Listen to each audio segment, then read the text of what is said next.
देखिए सर, अगला सेट मैंने मिक्स क्वेश्चन का लिया है। ये एग्जाम में आए हुए क्वेश्चन से हैं। ठीक है, इनको आप एक बार देखिए सारे। ठीक है, सारे क्वेश्चन एग्जाम में आए हैं। देखिए, जैसे पहला क्वेश्चन क्या कह रहा है, if a simple pendulum fall freely under gravity. अगर सिंपल पेंडुलम को फ्री अंडर ग्रेविटी आप गिराते हैं तो उसका टाइम पीरियड क्या होगा, ये कहना चाह रहा है। आप जानते हैं टाइम पीरियड का formula, T is equal to 2 pi under root L upon G हम बहुत बार कर चुके हैं इसको। फ्री फॉल बोर्डिंग के लिए जी कितना हो जाएगा, 0 हो जाएगा। तो यहाँ से टाइम पीरियड आप निकालोगे तो कितना आ जाएगा, 2 pi under root of L upon 0 रखोगे तो ये वैल्यू कितनी आ जाएगी, इन्फिनिटी आ जाएगी। तो इसका मान क्या हो जाएगा सर, इन्फिनिटी हो जाएगा। अगला क्वेश्चन देखिए, if L and R be the inductance and resistance then resistance respectively, then the dimension of L upon R की डायमेंशन निकालनी है। देखो, इसमें बहुत सारी चीज़ें सीखोगे आप। जैसे आर के लिए सबसे पहले मैं निकालता हूँ, आर के लिए डायमेंशन निकालता हूँ, तो वैसे ही आप फिर एल के लिए भी निकालना। आर के लिए सबसे पहले मुझे R is V is equal to I R होता है ना, V is equal to I R होता है। तो यहाँ से मैं पहले वी की डायमेंशन निकाल के दिखाता हूँ आपको। वी के बारे में आपने पढ़ा होगा, V is equal to W upon Q होता है, क्लास 10th से पढ़ते आ रहे हैं आप। तो डब्ल्यू मतलब वर्क है, वर्क की डायमेंशन तो जानते ही हैं, ml² T-2 होती है। पहला चैप्टर देखिए, मैंने बढ़िया तरीके से सारी करा रखी हैं। अपॉन यहाँ क्या हो जाएगा आपके पास, AT आ जाएगा, चार्ज है ना AT। ठीक है, तो जब आप इसको सॉल्व कर रहे हो तो आप पा रहे हो कितना आएगा, ml²T-3A-1, यही तो आएगा। इसको ऊपर ले जाओगे ना, ये V की आई। अब R की अगर मुझे निकालनी है तो R इज इक्वल टू कितना होगा, R की वैल्यू जब आप निकालोगे, R is equal to V upon I होता है। तो R के लिए कितना हो जाएगा, ये हो जाएगा अपॉन आई, मतलब A और कर दो एक्स्ट्रा। तो ये R की यूनिट कितनी हो जाएगी, मतलब डायमेंशन फॉर्मूला ml²T-3A-3। एक और फॉर्मूला मिल A-2, आपको एक और फॉर्मूला मिल गया R का बस। तो जब आपके पास ये R का मिला तो L का आप जानते हैं, इसी तरीके से L का निकालना। आप L का निकालोगे तो वो आएगा ml²T-3A-, ये वैल्यू हमने सही लिखी ना, A- कितना आएगा, A ऊपर जाएगा तो A-4 आएगा ना, सॉरी A-3 सही है। तो जब आप इसको डिवाइड करेंगे, ml²T-3A-2, ये कितना होता है, ml² L का ml²T-2 होता है ना इसमें, ml²T-2 A-2। ठीक है सर, ये हुआ V, ये किसका, L का हुआ, L अपॉन R निकालना चाह रहा हूँ मैं अब। हाँ, ये L का हुआ और R का भी आपने निकाल रखा है डायमेंशन फॉर्मूला, ml²T-3A-2। तो बचा कितना, सारे कट गए, इसमें बचा कितना देखो, m की पावर तो हो जाएगी अब मेरे फॉर्मूले में, m की पावर 0 हो जाएगी, l की पावर भी 0 आ जाएगी क्योंकि ये भी 2 है ये भी 2 है, t की पावर -3 है -2 है, ये t बच जाएगा, बस t की पावर 1 हो जाएगी। तो खाली t, m power 0 l power 0 t, ये इसका आंसर आ जाएगा। क्वेश्चन आ सकता है एग्जाम में। ठीक है, अगला क्वेश्चन देखिए सर, ये कहता है कि दो वेक्टर दे रखे हैं आपको, F1 और F2 राइट एंगल पे हैं। अगर दो वेक्टर राइट एंगल पे हैं तो उनका डॉट प्रोडक्ट 0 होता है sir. F1 dot F2 is equal to क्या होता है, 0 होता है, आप जानते हैं राइट एंगल का मतलब ये होगा। अब ये कह रहा है कि इस वेक्टर को आप ये F1 रहा होगा, F1 को F2 के साथ अगर आप एक वेक्टर तो उनमें से ये दे रखा है, तो दूसरा वेक्टर क्या होगा, जो इसके साथ डॉट प्रोडक्ट 0 देगा वही होगा। अगर मैं पहले के साथ लगाता हूँ इसका डॉट प्रोडक्ट इसके साथ, तो देखो 4 × 4 I.I1 होता है, 3 × 3 ऐड हो जाएगा, 0 कैसे आएगा। इसके साथ लगाता हूँ तो 6 4 मल्टीप्लाई हो जाएंगे और I.I1 हो जाएगा। इसके साथ लगाऊंगा, पहले इसको देख लो, इसमें भी 0 नहीं आएगा। इसके साथ लगाओगे तो ये K जो है I के साथ भी 90 डिग्री बनाएगा और K जो है J के साथ भी, तो यही आंसर आ जाएगा इसका। ठीक है, if normal force is double, अगर आप नॉर्मल फोर्स को डबल कर देते हैं तो कोफिशिएंट ऑफ फ्रिक्शन पे क्या प्रभाव पड़ता है, कह रहा है। If normal force is double then the coefficient of friction, तो पहले आपको पता होना चाहिए कि कोफिशिएंट ऑफ फ्रिक्शन का जो फॉर्मूला होता है म्यू बराबर F/N होता है। अगर आप नई म्यूडेस निकालना चाहते हैं तो F तो इतना ही है, इसको आपने 2 टाइम कर रखा है नॉर्मल फोर्स को, तो 1/2 को बाहर ले लो, अंदर जो बचा आपका म्यू बचा।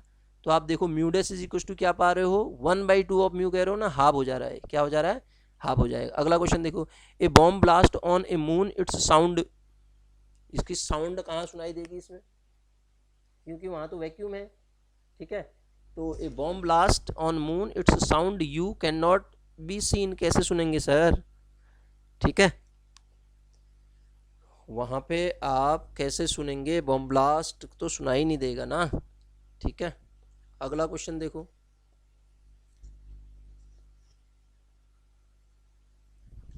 वैक्यूम की वजह से ना, वैक्यूम की वजह से वहाँ पे आपका नहीं सुनाई देगा। अगला क्वेश्चन देखो, the displacement equation of particle, ये क्वेश्चन इस टाइप का करा रखा है मैंने आपको।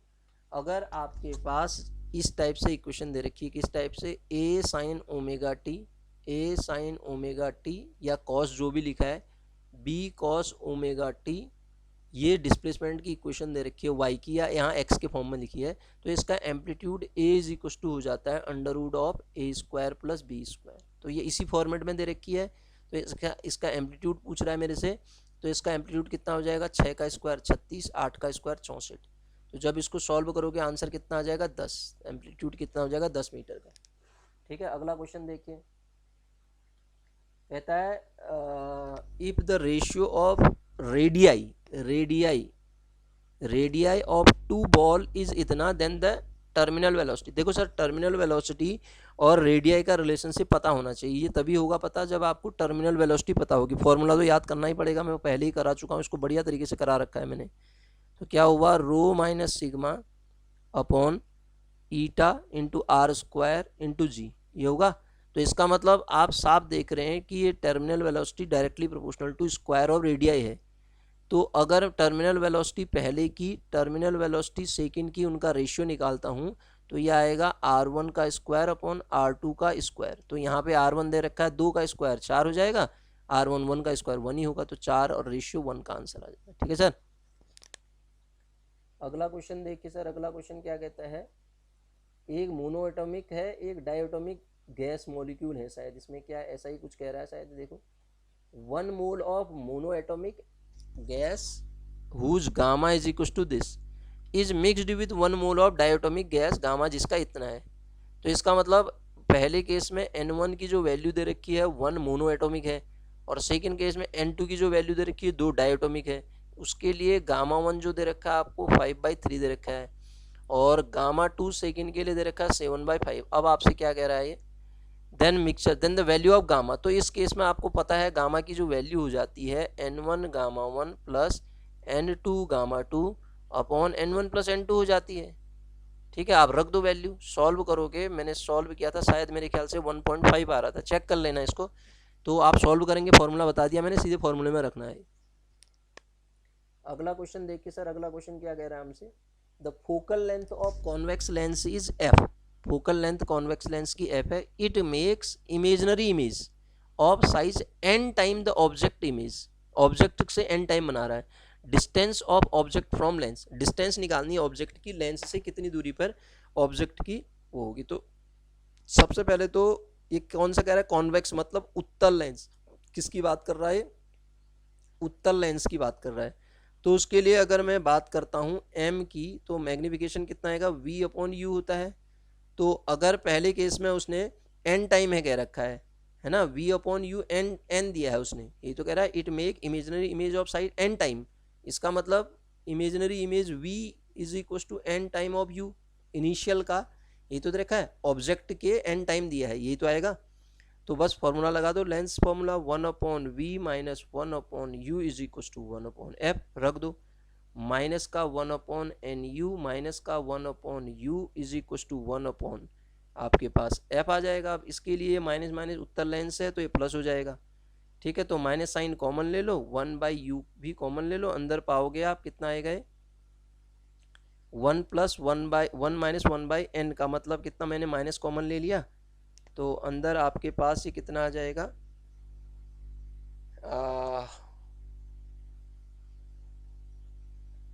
ये निगेटिव होना चाहिए ना, u की वैल्यू तो निगेटिव, -1 अपॉन वी। तो ये जब आप इसको सॉल्व करेंगे तो ये n ठीक तो है, ये कितना माइनस बचेगा ना, तो अंदर क्या बचेगा सर, ये आ जाएगा आपके पास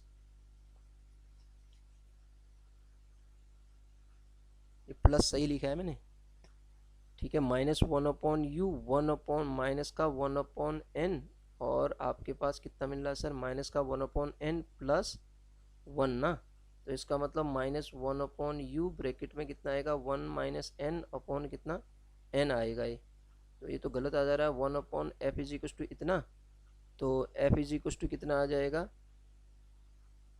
अच्छा ठीक है, इसको अंदर ले जाएंगे हम तो n-1/n बनेगा, हाँ ठीक तो है, तो f की वैल्यू क्या हो जाएगी, n-1/n इंटू एफ, सॉल्व कर लो इसको, ठीक है, तो इसका आंसर क्या आ जाएगा, तीसरा आंसर आ जाएगा, ठीक है सर।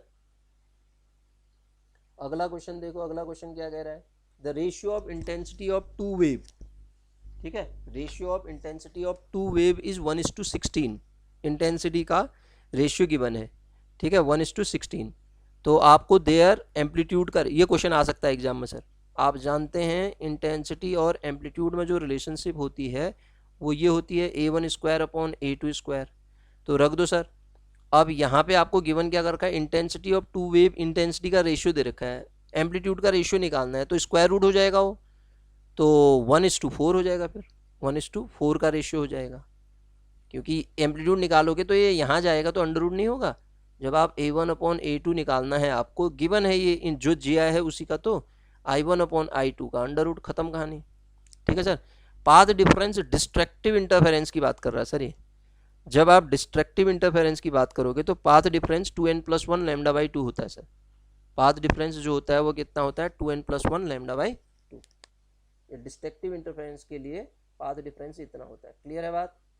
अगला क्वेश्चन देखो, ठीक है, after how much time a body will come to rest, है ना, come to rest, the displacement in metre of which change with time t according to the, हाँ ये दे रखा है कि कितने समय के बाद द डिस्प्लेसमेंट, कितने डिस्प्लेसमेंट के बाद बॉडी रेस्ट पे आ जाएगी, आपको y गिवन है, तो रेस्ट पे आने का मतलब वेलोसिटी 0 हो जाएगी, वेलोसिटी मतलब dy/dt, क्योंकि y दिया है, 0 रख दो, dy/dt को 0 रखोगे तो पहले dy/dt निकालो तो सही, कितना आ जाएगा, -4/3 t प्लस का 16, ठीक है, इसको जब 0 रखूँगा तो t निकलेगा मेरे पास ना, तो t इज इक्वल टू कितना हो जाएगा sir, t is equal to हो जाएगा आपका 3/4, t इज इक्वल टू कितना आ जाएगा, 3/4 ही आएगा शायद, अगर मैं सही कर रहा हूँ इसको सॉल्व तो, या गलत कर रहा हूँ,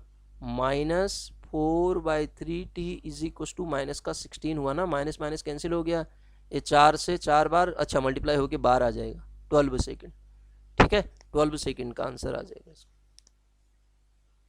अगला क्वेश्चन देखो सर, अगला क्वेश्चन क्या कह रहा है, when soap bubble is charge, soap bubble को जैसे ही आप चार्ज करोगे तो क्या कहानी होगी, पढ़ रखा होगा क्वेश्चन सरफेस टेंशन में आपने, सोप बबल को जैसे आप चार्ज करते हैं तो एक्सपेंड हो जाता है, ठीक है, एक्सपेंड हो जाता है, इंक्रीज हो जाता है, ठीक है, इट एक्सपेंड, ठीक। अगला क्वेश्चन देखो, transformer are used for, transformer किसके लिए यूज होता है, स्टेप अप स्टेप डाउन, इसी यही तो करता हो, स्टेप अप और स्टेप डाउन, एसी वोल्टेज का स्टेप अप स्टेप डाउन करता हो ट्रांसफार्मर, ठीक है। अगला क्वेश्चन देखो sir, if the impedance is √3 time resistance, impedance जो है √3 टाइम रेजिस्टेंस है, फाइंड फेज डिफरेंस, तो आपको फेज डिफरेंस निकालना है, यहाँ पे क्या निकालना है, फेज डिफरेंस, आपको पता होना चाहिए फेज डिफरेंस का जो फॉर्मूला होता है sir, tan phi is equal to होता है Z/R, होता है tan phi is equal to Z/R होता है, तो आप रख दो Z/R का मतलब Z कितना है, Z इम्पीडेंस कितना, √3 time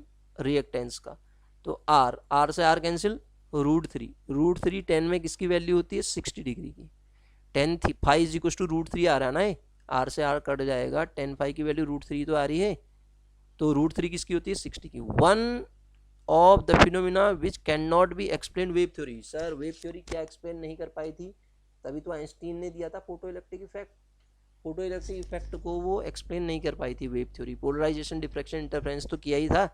first law of thermodynamics बताइए, बहुत आसान क्वेश्चन है, आ सकता है एग्जाम में, फर्स्ट लॉ ऑफ थर्मोडायनेमिक्स किस पे बेस्ड है, law of conservation of energy पे बेस्ड है, ठीक है, कंजर्वेशन एनर्जी पे first law of thermodynamics based है। अगला क्वेश्चन देखो, ring have their moment of inertia in ratio इतना, मोमेंट ऑफ इनर्शिया रिंग का आपको देखो ratio 2:1 and their diameter are in ratio this. Sir आपको पता है अगर डायमीटर ऐसा है तो उसका रेडियस भी हाफ होता है, रेडियस बदल जाएगा। तो पहली बात तो देखो मोमेंट ऑफ इनर्शिया रिंग का होता है mr²। तो आपसे ये क्या कह रहा है, मास को निकालना है ना, रेशियो ऑफ देयर मास निकालना है। तो क्या होगा, I1/I2 is equal to m1r1² upon m2r2², ये निकालना है। तो यहाँ पे आपको ये दे रखा है, मोमेंट ऑफ इनर्शिया दे रखा है 2/1 is equal to right hand side में m1/m2 को ऐसे ही रहने दो, ठीक है। तो r1² r2² कितना हो जाएगा, 2 का स्क्वायर 4/1, वो उसी रेशियो में सॉल्व होगा ना। तो ये 2 टाइम कैंसिल होगा, m1 रेशियो m2 का रेशियो क्या आ रहा है, इसको 1/2 हो जाएगा ना, ये ऐसा आ जाएगा ना, इससे इसको काटोगे ये 2 नीचे आएगा तो 1/2 हो गया। तो m1 रेशियो m2 बराबर 1:2। कोई ऑप्शन है इसमें, यस 1:2 इसका आंसर आ जाएगा, ठीक है, सेकेंड ऑप्शन करेक्ट हो जाएगा। अगला क्वेश्चन देखिए, ब्लैक बॉडी है, ए ब्लैक बॉडी, अगला क्वेश्चन क्या कह रहा है, पढ़िए इसको। ये कहता है a black body is maintained at 27 degree and 9 to 7 degree, what will be the ratio of radiation emitted. जो रेडिएशन एमिट हो रहा है उसका रेशियो निकालना है, ठीक है। रेडिएशन एमिट के लिए आपने फॉर्मूला पढ़ा था sir, E is equal to होता है स्टीफन का लॉ T⁴। E जो होता है प्रोपोर्शनल T⁴ के होते हैं। तो यहाँ पे फॉर्मूला लगा दो, E1/E2 निकालो, तो वो कितना हो जाएगा सर, डायरेक्ट रेशियो है T1⁴/T2⁴। तो T1 कैसे निकालूं, 27 में 273 जोड़ा कितना आया, 300, और यहाँ जोड़ो तो कितना आएगा, 1200, ठीक है, कैंसिल हो जाएगा, 3/12 आ गया है, ठीक है, 3/12 है, 1/4 आया, मतलब 1/4 आ रहा है। तो आपको क्या निकालना है, आपको निकालना क्या है इसमें, radiation emitted, ratio of radiation emitted ही तो निकालना है, E1 और E2 का रेशियो। तो कितना आ जाएगा, तो इसकी ये तो हमने ये किया, इसकी पावर 4 भी तो है भी, पावर 4, तो यहाँ पावर 4 करोगे तो कितना आएगा, 4 4 चक्को 16 चक्को 64 चक्को 4 चक्को 16, 6 किसमें है, सब में है, 256। तो ये क्या आ जाएगा, option number 4 is correct option, ठीक है सर। अगला क्वेश्चन क्या कह रहा है, देखो, the mass of oxygen molecule is about 16 time the hydrogen molecule. Oxygen का मास जो है 16 टाइम ऑफ हाइड्रोजन मॉलिक्यूल है। At room temperature RMS speed of oxygen molecule is v, then RMS speed of hydrogen molecule at same temperature निकालना है। Sir बहुत ही आसान question, important भी डालो इसको, ठीक है। अगर आपको फॉर्मूला पता है तो डायरेक्ट हो जाएगा, नहीं है पता तो छोड़ना ही पड़ेगा, और क्या, ठीक है। VRMS upon V1 RMS upon V2 RMS लिख दूं इसको, ठीक है, दोनों दे रखे हैं, अंडर रूट किसके हो जाएगा ये, M2/M1। क्यों कह रहा हूं मैं M2/M1, डायरेक्ट रिलेशन होता है ना, इनवर्स रिलेशन होता है इसका। तो M2 कितना दे रखा है आपको बताओ, M2 मतलब 16 time the hydrogen molecule, oxygen का 16 टाइम है ना, और हाइड्रोजन का 1 है, तो कितना आ जाएगा, 4 आ जाएगा। तो VRMS सेकेंड की कितनी हो जाएगी, एक की V दे रखी है, V1 RMS SI, V2 RMS V दिया है, तो 4V आ गया आंसर, 4V आ रहा है ना, क्रॉस मल्टीप्लाई होगा तो ये V इसके साथ जाएगा ना, 4V आ जाएगा। V1 RMS ही तो निकालना है आपको, ठीक है, सेम टेम्परेचर पे आपको V1 RMS निकालना था, क्योंकि एक के लिए तो दिया ही है, ठीक है। अगला क्वेश्चन देखो, change in frequency due to Doppler effect is produced when, ठीक है, तो किसके कारण प्रोड्यूस होती है, there is relative motion between source and observer, ये तो स्टेटमेंट ही है, देयर इज ए, तभी चेंज इन फ्रीक्वेंसी में चेंज तभी होता है जब रिलेटिव मोशन होता है सोर्स और ऑब्जर्वर के बीच में, ठीक है। आपको पता है Kirchhoff first law follow, Kirchhoff first law क्या फॉलो करता है, कंजर्वेशन किसका, ये भी इंपॉर्टेंट है, मैंने पहले भी बताया था, Kirchhoff first law conservation of charge only, charge का कंजर्वेशन करता है ये, ठीक है। एक ही पॉइंट पे आने वाली सारे चार्ज का सम बराबर 0, दूसरा मैस नियम कहलाता है, किरचॉफ के 2 ही तो लॉ हैं, ठीक है। तो ये कंजर्वेशन ऑफ चार्ज ओनली को फॉलो करेगा, ठीक है। अगला क्वेश्चन देखिए, the expression for magnetic inductance inside a solenoid of length L carrying a current 1 ampere की करंट दे दी इसने, फॉर्मूला तो आप जानते ही हैं, ठीक है, नंबर ऑफ टर्न n दे रखे हैं, तो फॉर्मूला क्या होता था, मैग्नेटिक इंडक्शन के लिए सोलेनोइड के अंदर m बराबर mu naught into N upon L into I होता था, ठीक है। तो I की वैल्यू 1 एम्पियर दे रखी है उसने, तो देखो mu naught N upon L कहीं दिख रहा है, mu not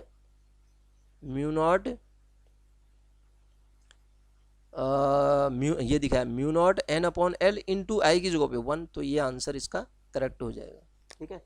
the function of moderator in reactor, reactor पढ़ रखा आपने, मॉडरेटर का काम क्या होता है, मॉडरेटर क्या काम करता है, मॉडरेटर का फंक्शन क्या है, न्यूट्रॉन्स का स्लो डाउन करता है वो, ठीक है।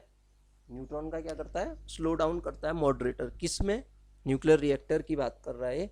न्यूक्लियर रिएक्टर में मॉडरेटर का काम क्या है, स्लो डाउन करना, न्यूट्रॉन्स को स्लो डाउन करना, ये इसका काम है सर, ठीक है। तो ये थे कुछ क्वेश्चन, और हैं तो देखते हैं, अदरवाइज इतने ही हैं इसमें, ठीक है। तो इसको करिए आप, ये मिक्स क्वेश्चन है और सारे के सारे क्वेश्चन जो हैं ये एग्जाम में आए हुए क्वेश्चन हैं सर, ठीक है। एग्जाम में आए हुए क्वेश्चंस का ही कलेक्शन मैं आपको कराता हूँ, तो वही क्वेश्चन है।